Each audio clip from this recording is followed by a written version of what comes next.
I'm going to show you how to complete the Club District Challenge Board, which will unlock the Club District colors and get you some XP. And in case you don't know, to get to the Club District, you're just going to grab onto the blue ring that circles the whole Orion. And once you're there, just head on over to the glowing challenge board and hit the green button to unlock. Before we get into the challenges though, you should know that there's actually 2 challenge boards that function exactly the same in the Club District. So anytime I tell you to return to the challenge board and press the green button, you could be returning to this challenge board all the way on the other side. But for the sake of not losing anyone with directions in this video, I'm always going to be returning to the one at the entrance. So first things first, we got to complete a hole of golf. And if you turn to your right, there is a tee of hole 1 right there. So you're gonna come over here, press the button to spawn your ball. And you might be thinking, hey, it just says complete the hole. It doesn't matter how I do it. You could just carry the ball. The only problem is it will count your strokes. And that doesn't matter for complete a hole of golf, but it does matter for some of the later challenges. So I recommend trying to stay at or under par while you play these holes. And just in case you don't know, golf par is essentially the number of times you should hit the ball to get it in the hole. If you go over that, you're over par. If you go under that, you're under par, and that's what you want to be. And you can see the par for each hole at the top of the scoreboard, as well as what your current score is on that hole. But anyway, now that you've completed 1 hole of golf, you can go back to the challenge board and press that green button. Then it's going to tell you to complete the lower 9, and this is just the lower 9 holes of golf. So go ahead and go back to that first tee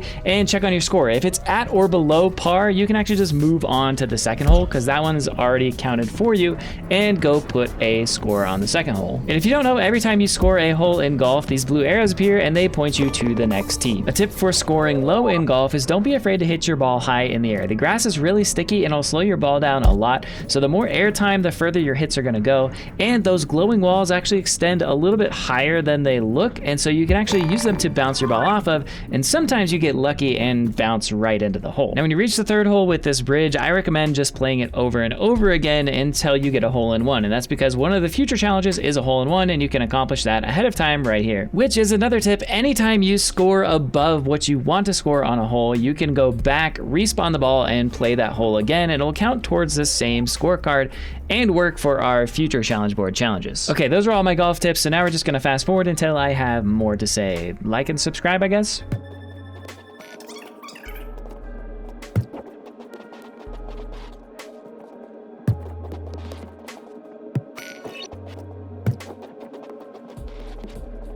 Now it can be kind of easy to get lost after this hole, but just follow the arrows up the hill on this cliffside and you will find the next tee. And just remember to be checking the pars for the holes and making sure that you're getting it in that many hits or less. I'm pretty sure that you can be 3 over par for the challenge board, but I haven't actually been over par, so I'm not sure if that's correct or not. Maybe somebody in the comments can let me know if you can be 3 over par or if you have to be 3 under par. I don't know. Just aim for 3 under par if you can. Eventually you will get to the 9th hole, and this one will have arrows pointing you somewhere, but they're actually pointing you to the upper 9. So instead we're gonna go back to the challenge board and hit that green button. At which point it's going to tell you that you need to complete the upper 9, which we now know starts where the lower 9 ends. So we're gonna head back to that spot. Go ahead and make note of any calibration drills you see along the way. But once you get to the structure, you're gonna grab this blue line, and that's gonna carry you up to the first hole of the upper 9. And I'm not gonna show the upper 9 because it's incredibly linear. It's hard to get lost. I don't have any tips, but I did want to show you how sticky the grass is. This is why you want to hit your ball up into the air, because even on a steep hill,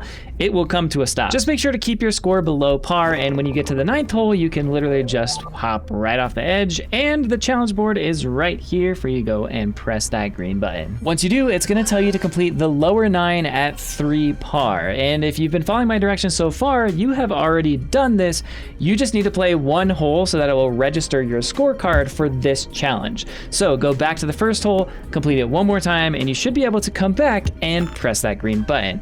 If you can't, it means that your score is not within the range. So look at any high scores you have and go back to those holes and set them lower. Once you do press that button, it's gonna tell you to complete the upper 9 at 3 par. And once again, you should have already done that. So you can just fly straight up to the upper 9 and play any of the holes 1 more time, and that should register your score so you can go back and press the green button. And the final golf specific challenge is to sink a hole-in-one, which if you followed my directions, you already did on hole 3. And so if you did that, go ahead and press the green button again, and we're moving on to calibration drills. Now I'm going to show you where these all are, but one tip for finding them is if you press this button when it's not green, it actually creates an arrow that will point you to a drill you need to do, and you'll hear this pinging noise that gets faster when you're looking at it and faster as you get closer. And you can do these drills in any order, but since we're here, let's start with this one. When you press this one, you're gonna see some of the cubes over there, but you actually wanna go under here to start. Now, a ticking sound is a timer, but the timers are longer than you would think. So don't worry about going super fast, just worry about actually getting all the cubes. Now, the fastest way to do the end of this challenge is to do a little wall carve and push off to get the last cube. But if you don't have wall carving down yet, you can also pinch climb to the roof and jump off. Like I said, you have way more time on these challenges than you think. The next drill is just to the right of the challenge board, and this one is pretty easy. Maybe my one tip is that you can stop on top of the trees to make sure that you get those jumps right. Obviously, you could do this faster if you kept moving, but it's gonna be a lot easier if you just take it slow and don't do what I just did right there. And starting from the challenge board again, the next drill is at the point of this little clusters of trees where the course kind of turns around. You probably saw it when you were playing the course. It's really easy, so I'm gonna play it at a blazing fast speed.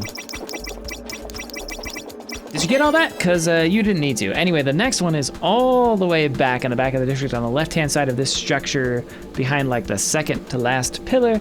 You see it, you see it, it's right there. I'm gonna leave this take hid because this is by far the worst run I have done where I actually got it. So it's just a great example of how much time you have and how much you can recover from. My tip again for the trees is that you can use grip to stop on top of the bigger ones. And you can also stop on top of the little ones, but not if you're really bad at it like I am right here. And yeah, check this out. I completely missed this and I'm like, you know what? I don't feel like restarting. I wonder if I could just jump back up. So I do. And yeah, we get this with time to spare. You have plenty of time. Don't worry about rushing. 3 more drills left, and this one is on the opposite side of that same structure. And this one is another great example of taking it slow. Yes, it's timed. Yes, it would look cooler if you did it all in one fluid motion, but using grip to stop on the poles and really making sure that these jumps work is ultimately gonna make sure that you do the thing instead of just struggling to do the thing over and over and over again. Now, don't get me wrong, as soon as there's a fastest times leaderboard, I am all over that. But for now, it's just completed or not completed, and we completed. This next one is by far the goofiest. It's up on the upper 9, and you definitely saw it as you were playing the holes earlier, and you might have even done it. That would be a smart thing to do. But yeah, it's right here, and literally all you do is jump off and try to catch the one on the hill, but if you don't, you just walk back and get it. So don't worry about it, I guess. And we are finally on the last calibration challenge. So this one starts at the start of the upper 9, and it is quite literally just a walk of the entire course. Because the timer is so long, you can go very slow if you need to. The blocks are really spaced out, so you might occasionally feel like you don't know where the next one is, but just keep going along the course. They're very obvious, very easy to find, and yeah, have a good time, you know, just mess around, carve, whatever. But when you do get to the last hole, make sure you aren't going too fast because you might do this, and there is no easy way to go back up and get those last 2 blocks. And you will end up having to run the entire course again like I just did. But once you have done that, you can go and press the green button, not once, but twice, to collect your club colors, and then go ahead and head to Spark Supplies and try them on. And if you made it this far in the video, thank you so much for watching. Please like, subscribe, share, whatever, and I'll see you on the Orion.